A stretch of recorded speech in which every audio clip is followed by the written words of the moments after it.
worked on repealing and replacing Obamacare back in 2017. I still have PTSD from the experience. You remember that John McCain famously did the thumbs down, and effectively by a one-vote margin, the whole effort was defeated. It's a great frustration of mine, and has always been of President Trump's. And we know that American healthcare needs dramatic reform. Let's just state it simply. Obamacare failed the American people. It was promised to be a great success, to make healthcare more affordable. It's done exactly the opposite. And it has been pointed out by everyone that since Obamacare was created in 2010, premiums, the cost of healthcare, have risen exponentially.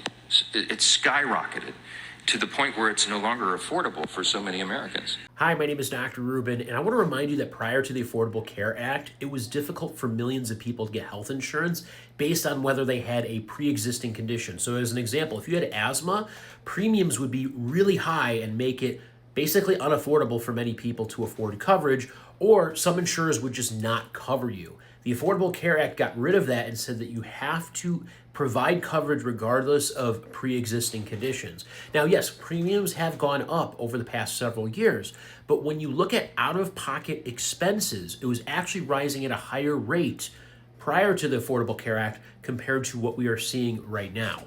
One of the strengths of the Affordable Care Act is the fact that they were able to provide millions of more people health insurance coverage, but it is at risk of going away for millions of people because the enhanced subsidies that were put forth, not only from the Affordable Care Act, but from the Inflation Reduction Act, those are about to expire. So when open enrollment begins very shortly, many people are going to see prices go significantly higher because those subsidies have not been renewed, which is partly why the government is shut down right now, because there is a fight to try to get those subsidies back.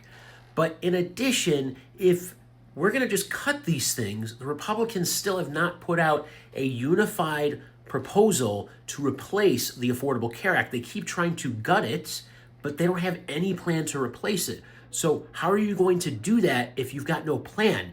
You're going to end up costing people a lot more in their health care, a lot of headaches for everybody if you don't have a plan put in place. So that's where the issue is that if you're going to dismantle healthcare, what are you going to do to make it better?